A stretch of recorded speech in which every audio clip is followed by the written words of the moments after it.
आज इथं दीपकभाईंच्या विरोधात जे उमेदवार कोण आहेत, खरं तर ते गणतीतले उमेदवार नाही आहेत. आता खरं तर राजन दिली जे रात्रीच पक्ष बदलतात. खरं तर 2014 मध्ये रात्री त्यांनी सगळ्या लोकांना सांगितलं होतं की राष्ट्रवादीचा फॉर्म भरायचा म्हणून, आणि 2:15 वाजता रात्री भाजपमध्ये आले. आम्ही सगळे भाजपचा फॉर्म भरला भाजपमधनं त्यांचा. त्याच्यानंतर 2 वेळा त्यांना उमेदवारी दिली भाजपने, पण त्याचं त्यांना सोयीसुद्धा नाही. जिल्हाध्यक्ष पद दिलं, एवढं मोठं पद दिलं, विधानसभा प्रमुख पद दिलंय त्यांना. एवढं देऊनही त्याने काल उमेदवारी मिळाली नाही म्हणून पुन्हा दुसऱ्या पक्षात प्रवेश केला. म्हणजे आतापर्यंत राजन दिलीचे जवळपास 7 ते 8 पक्ष. आता फक्त मला वाटतं जाधवसाहेब आरपीआय तुमचा जे शिल्लक राहिलाय त्याच्यात तुम्ही शेवटचे घ्या त्यांना आता कुठेतरी, अशी परिस्थिती आहे. कारण एवढे सगळे पक्ष झाले त्यांचे. मी जनता दलामधून सुरुवात केली ती आधी, आता परत ते शिवसेनेमध्ये आले. लक्षात घ्या, म्हणजे स्वार्थी माणूस, एवढा स्वार्थी माणूस आहे. मला फक्त एवढंच वाईट वाटतं की आपल्या या भागाचं नेतृत्व करणारा आमचे मित्र आज आपल्या बरोबर या प्रचार सभेत दिसत नाहीये. ह्याचं दुःख मला वाटतं. खरं तर त्या चुकीच्या माणसाबरोबर फिरतात, ह्याचं मला खरं दुःख वाटतं. बाबी मला वाटतं ही जी कमतरता आहे ना, की त्याची आपण भरून काढली पाहिजे खऱ्या अर्थाने. मतदानात तिच्यात कुठे गॅप दिसता कामा नये. जी कालच्या लोकसभेमध्ये आपल्याला मतदान जे राणे साहेबांना मिळालं या कळणे गावातून, ते तेवढंच मतदान किंवा त्यापेक्षा जास्त मतदान कसं मिळेल याच्यावर तुम्ही जास्तीत लक्ष द्या, जेणेकरून ती चूक राहणार नाही, कुणामुळे राहत नाही. लक्षात घ्या. परंतु चुकीचं माणसाबरोबर गेलं हे आम्हाला खरं दुःख आहे. खरं तर आजही आम्हाला दुःख आहे. कारण राजन तेली सारखा स्वार्थी माणूस मी या सिंधुदुर्ग जिल्ह्यात बघितला नाही, खरं तर मी कोकणात बघितला नाही. या राण्याने त्यांना आमदार केलं, जिल्हा परिषदचं अध्यक्ष केलं, जिल्हा बँकेचा अध्यक्ष केला, कोकण सिंचन महामंडळाचं अध्यक्षपद केलं. त्या राण्यानं ते विसरले ताबडतोब आणि त्यांच्या विरोधात चालू केलं. भाजपमध्ये आले. भाजपमध्ये आल्यानंतर त्याने काय केलं, सगळ्यात पहिलं तर काय केलं, फक्त 2 वर्ष पहिले गप्प राहिले. 2 वर्षानंतर आमच्या भाजपमध्ये भांडण लावायला चालू केली, गटबाजी करायला चालू केली. सगळ्यात जर कोणावर तर घाला घातला तो माझ्यावर घातला त्याने, की राजन मापतेकर भविष्यात आपल्याला त्रासदायक होऊ नये म्हणून त्याने एवढा त्रास दिला, एवढा तर मला एक पाडण्याचा प्रयत्न केला. पण मी हाडाचा कार्य करतोय, 35 वर्षात भाजपमध्ये काम करतोय.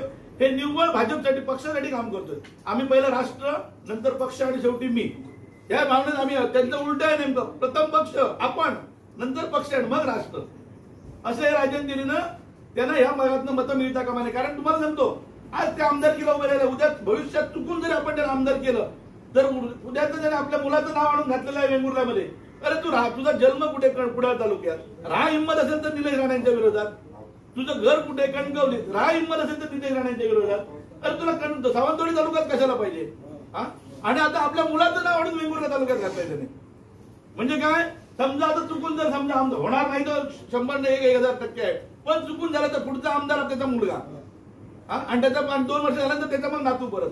मी असंच ही घराणेशाही दुसऱ्यावर टीका करतात. अशा राजन दिलेला या आपल्या कुंभरा ह्याच्यातून कळणे गावातून एकही मत खरं तर मिळता कामा नये. आमच्या मित्राला बॉबी सांगा, बाबा तुला तुझ्यासाठी आम्ही वाटेल ते करू, येणाऱ्या निवडणुकीत वाटलं आम्ही तुला मतदान करू बाबा तुझ्यासाठी, परंतु इथं मत तुला आता मिळणार नाही, एवढं तुम्ही निश्चितपणे सांगा. दुसरा विषय राहिलाय तो फक्त विशाल परब, तो काय गणतीतलाच नाही. कारण दीपकभाई गेले 3 टर्म आमदार आहेत, आता ही 4थी, म्हणजे जवळपास राजकारणात तर गेली 30-35 वर्ष आहेत, 40 वर्ष. आम्ही 35 वर्ष राजकारणात आहोत. म्हणजे अगदी ग्रामपंचायतीपासून जिल्हा परिषदच्या अध्यक्षपदाच्या खुर्चीवर बसलो. आम्हाला कधी बॉडीगार्ड घेऊन बसावे लागले नाही, फिरावे लागत नाही. आम्हाला आमचा ड्रायव्हर असला तर चालतो, नसला तरी आम्ही निघतो कधी रात्री. अरे त्या विशाल बरोबर 35 वर्ष वय तुझं आणि बॉडीगार्ड किती तुला घेऊन फिरावे लागतात, कशासाठी. तर कर्म तुमची तशी आहे तर तुम्ही रात्री एकटे, अपरात्री, दिवसातून एकटे फिरू शकत नाही. आम्ही बिंदास कधी फिरू शकतो, दीपकभाई फिरू शकतात, आम्ही फिरू शकतो, या व्यासपीठाबद्दल सगळे फिरू शकतात. अशा या विशाल परबला ज्या वाईट मार्गाने पैसा मिळवला, तो वाईट मार्गाचा पैसा आणि वाईट मार्ग आपल्या तरुणांना वाईट छंद लावू शकतोय, अशी त्याची जी हे ख्याती आहे. अशा माणसाला इथं ह्या भागात सुद्धा उभं करू नका तुम्ही. कळण्या गावातली पूर्ण सगळी मतं, विशेषतः महिला भगिनींनी, ज्या महाराष्ट्र सरकारने आणि केंद्र सरकारने तुम्हाला एवढ्या योजना दिलेल्या आहेत, त्या योजना सांगायचं गेलं तर आता खूप वेळ होईल, कारण अजून 5-6 मीटिंग दीपकभाई आहेत. खरं तर या सगळ्या योजना जर चालू ठेवायच्या असतील तर तुम्हाला निश्चितपणाने पुन्हा एकदा युतीचं सरकार निवडून आणावे लागेल आणि दीपकभाईंना निवडून आणावे लागेल. दीपकभाई निश्चितपणे निवडून आल्यानंतर पुन्हा एकदा मंत्री होतील आणि खऱ्या अर्थाने आपल्या दोडामार्ग तालुक्याचा विकास पुन्हा जो राहिलेला शिल्लक कुठेतरी थोडाफार आहे तोही निश्चितपणे होईल.